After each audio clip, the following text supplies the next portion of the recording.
This is Peter, and we're going to take a break from talking about the PDP-12 for a second to talk about something else we found at the estate sale where we got the teletypes.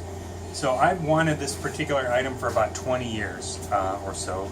My family growing up always used computer punch cards as note cards, which I know now that, like, to some collectors is sacrilegious that we would waste these things. But my aunt taught at a school where they used them. They must have had an old PDP-8 or some other type of machine that they used. So they used them for test taking and record keeping and other stuff, and then for a while just as scratch paper. And then when she, they threw them out, she took home boxes and boxes of punch cards. We have all these punch cards laying around.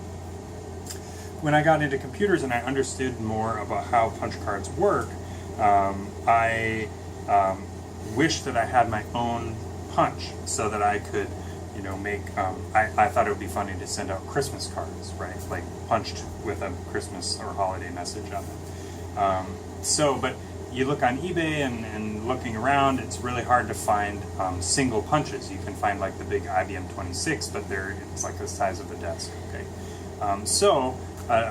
another collector at the estate sale pointed out something to me, and I grabbed it on my way out the door, and this is my birthday present for this year.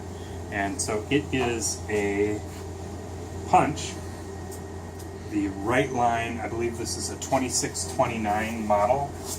And when I saw this thing, I was immediately super, super excited. So, including the original box, this thing weighs probably 15 to 20 pounds. It is solid. So here's the punch itself. You put a card in here and rotate the dial.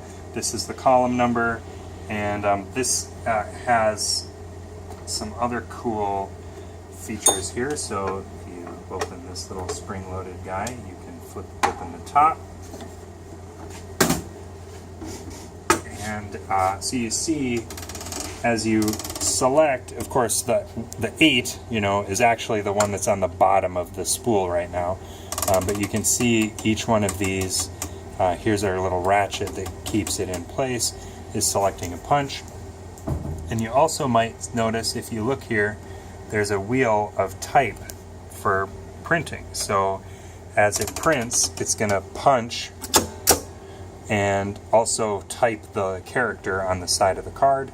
It'll tell you its column number. There's a tab, so you can tab in. This is the little caddy that's going to hold the card. And interestingly, there's a spare ribbon in the spare ribbon compartment in here. Both these ribbons were pretty well dried out. I used the old WD-40 trick to reconstitute this one, so I'm hoping for this demo it will actually work, but we'll see. I may have to get some ink and re-ink it, but I could only find black ink yesterday, and I wanted to stick with the blue ink in case, just for authenticity.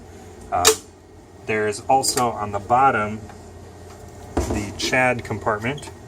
So as you can see, I've been busy playing with the punch. So if anyone needs any confetti, I'm your guy. Okay, so I'm going to take the phone from Brandon, and he is going to operate the punch for us as a demo. So Brandon, grab a card. Okay. And if we look at the card, the column numbers are printed on them. So, here, 1, 2, 3, 4, it's not focusing right now. Anyway, 1, 2, 3, 4 up to 80, and similar to the width of a typical terminal. So that's right, you pull the bar back, and the first column goes in, so you have to turn it around and put it in this way. Okay.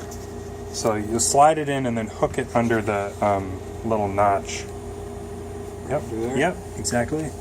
Okay. So now go ahead and sit down, Brandon.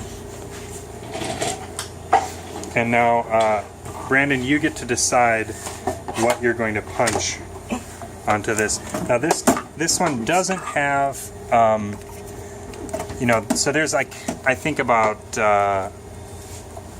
let's see, I've got A through Z capital letters. Here, let's turn it and get a little better light. So A through Z capital letters, 0 through 9, so that's 20 or 37 plus, you know, roughly about 10 more characters, so about 47 characters here. There's also a little chart here that tells you how to overpunch symbols, so we can do some of that later, but if you want to punch like a B and an 8 in the same column, gives you the cent mark. I don't know if this is what's upside down or not right now, but cent mark, exclamation point, you know, and so on. So you can overpunch cards. So Brandon, you can think about what you want to punch. All right.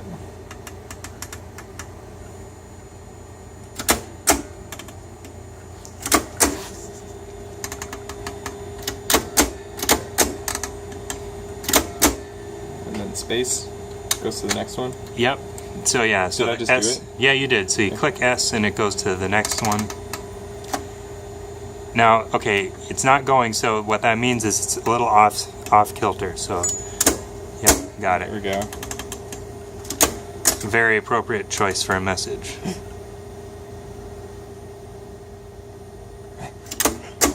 I was trying to think if there's something else I could do.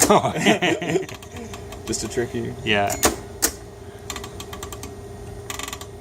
Is exclamation point in there or not? Oh, it's K8. Okay, oh, this is a perfect example. Okay, so punch either one, 8 or K. Did you say it's K8? Either one? Well, you have to do both, but one at a time. It doesn't matter the order though? Now, wait, before you do that, look down here and see, okay, that's the marker. So we're at column 12, it looks like. Mm-hmm. Okay, so punch K. And now you have to pull this back one notch until you're back to 12, because of course it auto advances. Okay, does that look right? No, so that's at 11, so hit space. Okay, now you're back to 12. Okay, so now punch 8, I think. Okay, so hello world, and pull the caddy out, or the whatever you want to call it. Then you can pull the card out and we'll see what we got. So, in fact, it says hello world, and of course the type for K and 8 are overtyped because the wheel is just, you know, whatever type happens to be on the wheel, but we managed to punch that out. So now, Brandon, go ahead and put the card back in. Okay. Put it in the right way. Yep, that's right. And then advance up to, you know, 13 or 14, right? Because we just overpunched 12. Oops.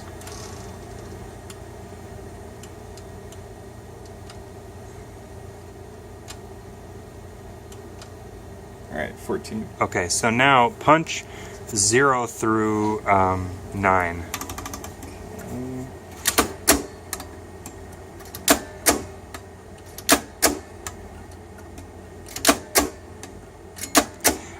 It must be really sharp because it's quite easy to punch through those cards.